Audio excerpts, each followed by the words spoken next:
My name is Trish Ware, and I am obsessed with all things pregnancy and birth, and helping you to navigate both the practical and the magical seasons of this journey called motherhood.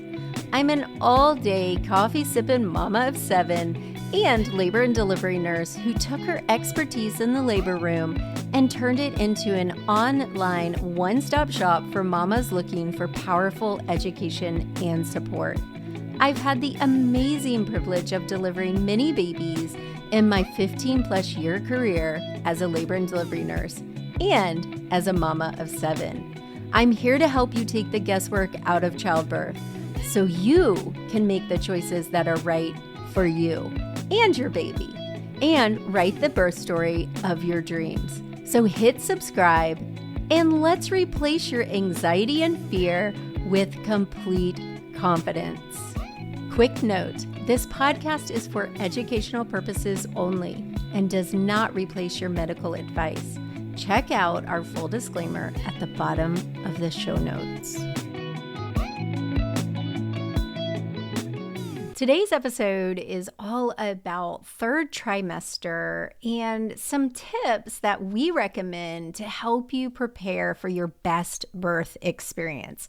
So we're going to talk about practical tips, mental tips, physical tips, and some just things that you can do to get ready for this sweet little baby who is coming.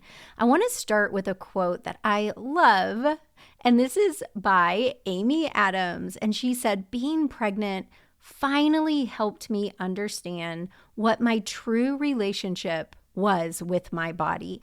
And I want you to really think about that, because one of the things we tell our students, I tell my followers, is that you need to start getting in tune with your body. You need to start trusting your body, listening to your body, feeling where you are in the moment, and fine-tuning that, what would I want to call it? Maybe your reception to what your body is telling you. That is going to be so incredibly important when you're in labor, and you need to listen to what your body is saying so that you can move into the right position, so you can do the right thing for your body, because what your body is telling you is going to be different than your friend who had her baby a week ago or a year ago, or your mama or your grandma. So really learn how to listen to your body and also educate yourself, because understanding what to expect significantly decreases anxiety and also increases your excitement, because these last weeks go slow, sister. I promise you, they go slow. So the third trimester is weeks 28 to 40 or to delivery. Your full term, considered full term, at week 37, but the weeks go slow. So I want you guys to start really preparing yourself for your delivery, and I want you to be preparing yourself for what's to come. And some of the ways that I found my mamas can actively participate, and if you're like me, type A, likes to be in control, then I'm going to give you things that you can do to plan out your third trimester. So let's talk about some of the things that you might be experiencing physically. So physically, you might be experiencing some back pain, or maybe pelvic pain, shortness of breath, heartburn, insomnia, and you might be experiencing some change when it comes to sex. So some of these things, if you're not in the third trimester, you're like, great, this is what I have to look forward to. Okay, so there are aches and pains and things that happen during pregnancy. But one thing I really want you guys to hear me is that there are things you can do to relieve those things. So don't take that old thing that everyone wants to say to you, oh, it's just, you're going to be uncomfortable. This is normal. Aches and pains are normal. Just deal with it. No, do not just deal with it. A lot of my students go to see physical therapists. They go to see pelvic floor specialists, and they actively pursue help and getting relief for the physical side of pregnancy, which it is physical. You are growing a little human being, for heaven's sake. So some of the things that you can do to relieve the aches and pains of pregnancy is seeking out help, like physical therapist or pelvic floor specialist, talking to your provider. But here are some practical things that you can do for some of the aches and pains as well. So for back pain, having a good pair of shoes, so important. You don't want them, if you've got back pain, you don't want them to be flat. You want them to have a little bit of a heel. You want to use heat and cold on your back. If you go to Instagram, to our link in bio, you're going to find a link to Labor Nurse Mama Amazon recommendations. And we have a whole section on aches and pains of pregnancy and all of the things that we recommend based on evidence and recommendations from our students and our followers. So heat and cold is one of the things that I recommend for back pain. And we have a great ice and heat pack that you can use around your back. Go to see a prenatal chiropractor. That is really an amazing move for the third trimester. Find someone who can give you a prenatal massage. Go on daily walks. Try yoga, prenatal yoga. Do some stretches and alternate with rest. Now, for pelvic pain, you can find something called a Sorolla belt. This thing is magical. Now, my students complain that it feels like, especially in the third trimester, it's squeezing the baby, but it is not hurting the baby, and it does relieve your pelvic pain. You can wear a pelvic girdle. Again, prenatal yoga, walking, getting some movement, water exercise, a pelvic physiotherapist. Sometimes with pelvic pain, some moms may end up using crutches. That's okay. Now, for back pain, I said you do not want flat shoes, but for pelvic pain, you're going to want flat shoes. And again, rest. So almost everything I'm going to tell you today, I'm going to be rotating rest into the mix. For shortness of breath, you need to make more room. So you want to change positions, stretch your arms above your head, and again, prenatal yoga. For heartburn, again, make more room. You need more room for the baby. The baby is compressing stuff up in there. So change your diet. Avoid fatty foods, oily foods, greasy foods, acidic foods. You're going to change your lifestyle somewhat. So I always recommend keep a food diary. Don't eat within a few hours of bedtime, and make sure you sleep on a slant where your head is above your stomach. Now, when it comes to insomnia, what I recommend to my students, that third trimester insomnia can be a biatch, but what I recommend is you create a routine. Take a long walk in the evening. So your routine may be that you go for a long walk in the evening if it's the temperature's suitable, or get on a treadmill, something to that effect. Do the forward-leaning inversion to untwist all of those ligaments and get everything in the right position. And then add in some relaxation techniques. Now, we teach these to our students. Focused relaxation, I can't even begin to tell you the benefits of focused relaxation. Now, another thing, now this is from someone whose life and business is on social media, but I'm going to tell you, unplug. I don't want any social media, no electronics, no TV within an hour of going to sleep. We started this with our 7-year-old, and it has been a world of a difference. He was so keyed up and was having nightmares, coming in and out of our room, waking us up. And we started a new plan that after 7 at night, no electronics, no TV, no Xbox, no iPads, no tablets, no Kindles. Real books, okay, no Kindles.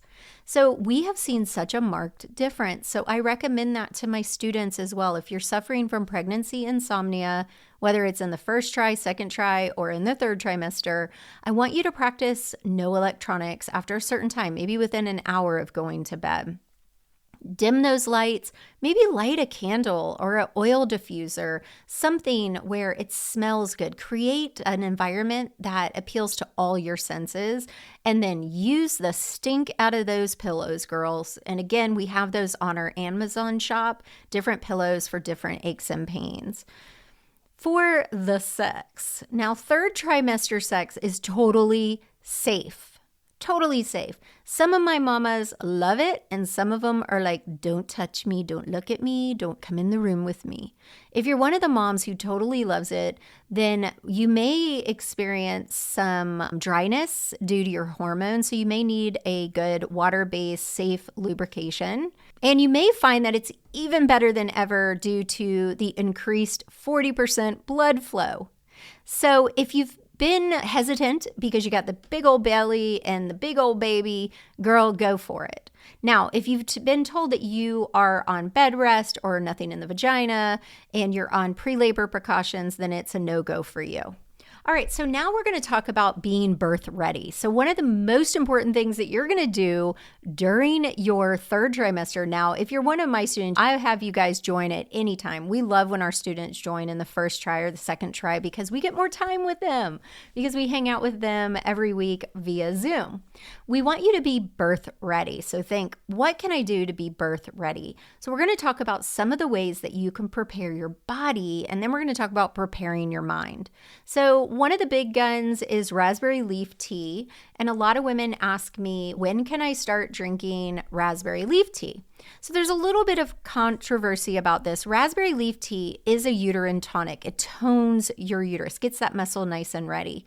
I have worked with a few midwives that I really trust, and a lot of them say that you can start at 32 weeks, but you always want to talk to your provider first, because remember, I'm not giving you medical advice. So at 32 weeks, you can start drinking 1 cup of raspberry leaf tea a day. At 37 weeks, you increase to 2, and at 38 weeks, you can increase to 3. Now, I got sick to death of raspberry leaf tea. I do not like the taste. It's weird. So I would add it to my smoothies and just do it that way. Another thing that you can do is dates prepare your cervix for dilation and soften your cervix and get it ready for your pregnancy. Now, a lot of cultures eat dates every day anyway, so dates are safe during pregnancy, but what we recommend is starting in the third trimester, you can start eating 6 a day. And we have a lot of recipes on Instagram and on the blog to help you tolerate them. And actually, 2 of the recipes that I have reels on, they are absolutely delicious. So if you find yourself like I was when I was pregnant, gagging and not wanting to eat the dates, girl, head to the reels on Instagram and watch our date recipes, especially the Snickers dates. And then we have one that has, I think it's maybe goat cheese and honey. I don't know. It's really good though. So you can start doing dates 6 a day in the third trimester. If you're gestational diabetic, you're going to need to vary that some. Another thing is evening primrose oil. Evening primrose oil works by softening the tissues, including your cervix. You can start doing this at 35 weeks, and you're going to do 1 to 3 per mouth at 35 weeks. At 37 weeks, continue the 1 to 3 per mouth, but now add 1 to your vagina.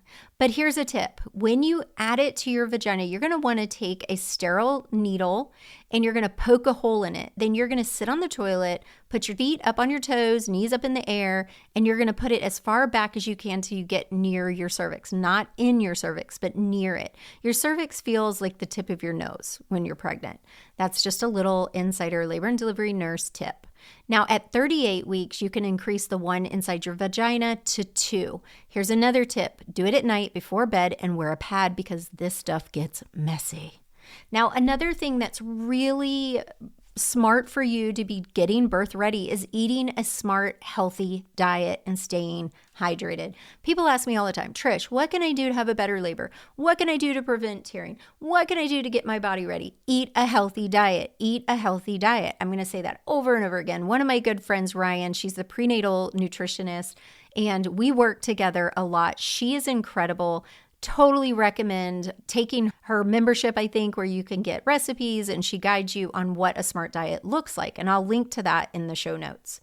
Staying hydrated is another thing that I cannot stress how valuable that is. It is so valuable to stay hydrated. I can't tell you how many times I have mamas come in preterm labor or come in labor and the pain is out of control and it's all due to being dehydrated. That is a real problem in pregnancy. So please drink water, drink healthy drinks, but especially water while you're pregnant. Okay, another thing you can do to get birth ready is curb walking. Now, curb walking is opening up the pelvic inlet and moving the baby down to get the baby engaged into the pelvis. And the way it works is that you're engaging the baby by rocking the pelvis. Now, you want to do this after you have dilated a little and you want to get things moving along. What it does is it gets the baby's head engaged into the pelvis, and the head then presses on the cervix, which releases oxytocin, which speeds up labor and gets you into labor. So it's like a perfect addition to getting birth ready. Another thing you can do is stair climbing. Stairs are insanely good prenatal cardio workout. So if you are doing stairs, you're going to get your heart pounding, your lungs expanding, and it's a fantastic lower body workout, which helps strengthen those muscles in your legs, which you're going to be using to carry the sweet baby around for the rest of the pregnancy. And then you're going to be using them during labor to do squats and do different moves. So you can start doing that in the third trimester. However, you want to always talk to your provider. I'm going to say that till I'm blue in the face. Another thing that I recommend, now for all my mamas listening, this is not just a third trimester thing. This is a first, second, third trimester thing. Unless you're at risk for preterm labor or you have an incompetent cervix, don't do it. But this one is deep squats.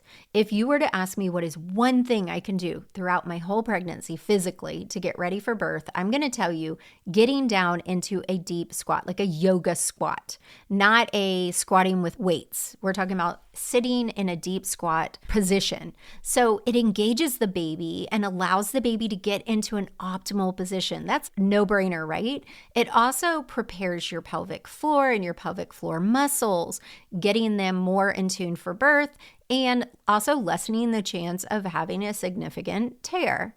The deep squat also decreases pain, labor time, and it can also decrease the need for cesarean because it's using gravity. Gravity is your very best friend during labor. It's using gravity to help the baby descend into the pelvis. So it's going to open up your hips, it's going to open up your pelvis, and it's going to help you also. You should be, when you're in a deep squat, you should be able to locate and relax your pelvic floor muscles.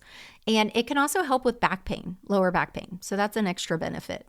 Now, with the deep squats, what I recommend to my girls, as soon as you find out you're pregnant, I want you sitting in a deep squat. By the end of pregnancy, I want you to have it worked up to where you can binge watch a TV show while you're sitting in a deep squat. Now, if you find that in third trimester your balance is off and wackadoodle, which it will be, then use a couch, use your partner, use the wall to balance your body as well. You can even do a deep squat in front of like your coffee table and put your hands on your coffee table. Now, another thing we recommend to our students is nipple stimulation. Now, there's a midwife that I read some studies she did and really researched her. She's incredible. She has a really low rate of transfer to the hospital. She has a really low rate of C-sections for her patients.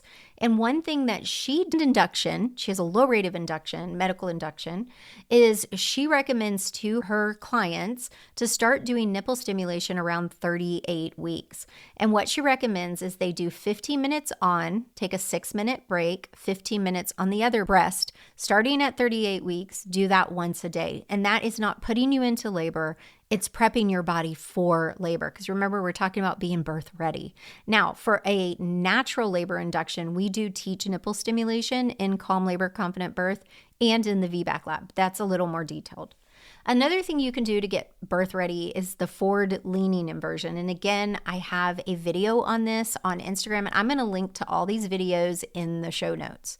This releases your tight ligaments, untwists your ligaments, and makes more room for the baby to get into optimal fetal positioning. You're going to want to do this once daily for 30 seconds, roughly taking 3 to 4 breaths while you're doing this. After 30 weeks, you can do it. And if you have a baby that's breech, you can do this several times a day. Then do the breech tilt, then do the open knees chest. And you can find all of that on Spinning Babies. I'll link to that too. Boy, I have a lot to link to. Don't do the breech tilt or the open knee chest if the baby's head down. You don't want to do those. So you can do the forward leaning inversion, but not the last two. And If your baby is waiting to descend or rotate or staying at a zero station, you can do a forward leaning while you're having strong contractions in labor. That's just a side note. But you always want to have someone with you to spot you, per se, when you're doing forward leaning inversion, because it is a pain in the rumper. Pain in the head is what you will find. Now, you can do it also during early labor, but you may not want to do that.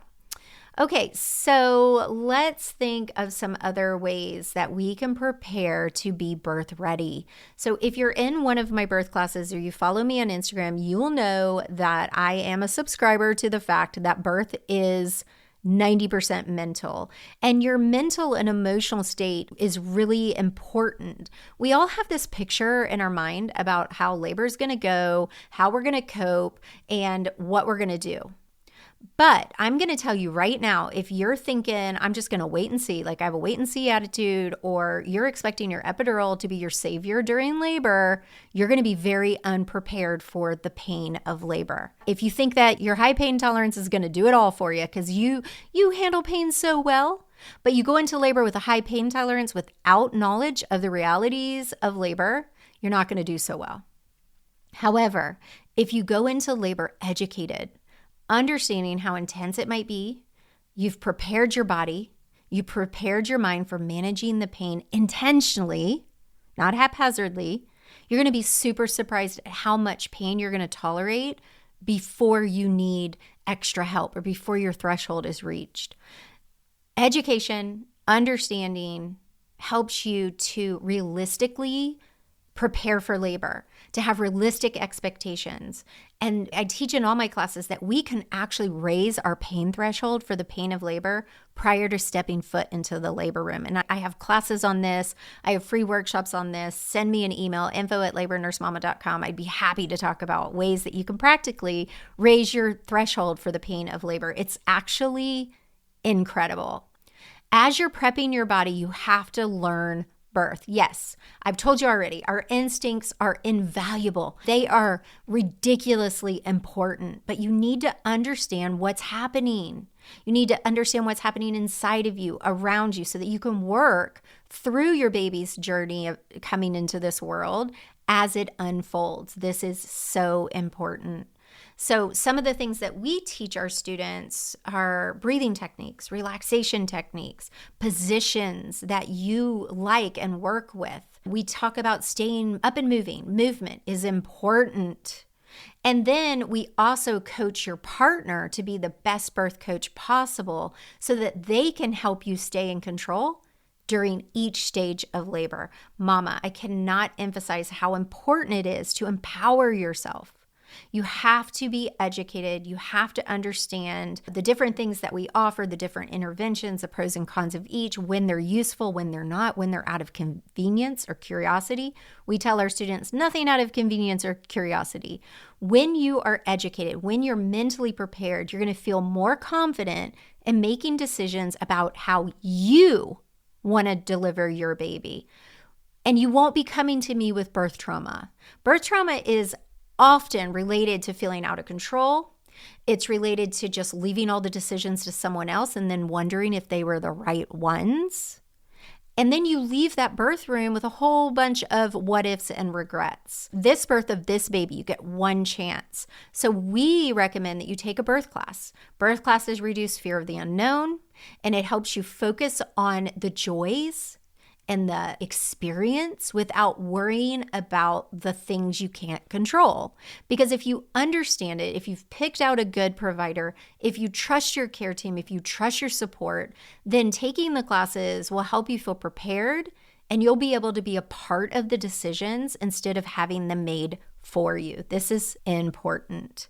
So next time we talk about third trimester, we're going to talk about signs of labor. So I hope you're super excited about that because I love it. We're going to talk about when to go to the hospital. I have different rules for if you're a first-time mom or you've already had a baby.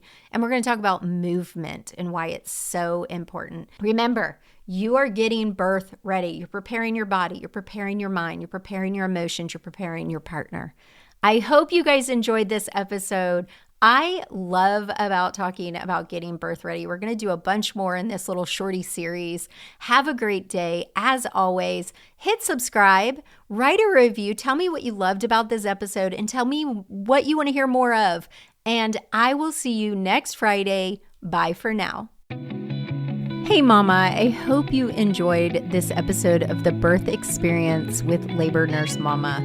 We talked all about your life after baby, and I want you guys to remember that not only is that sweet little baby being born, but the new you, the mommy you, is being born. So take care of yourself. Take a minute to do something that you love. Have a fantastic day. Hit subscribe, write a review, and as always, I'll see you again next Friday. Bye for now.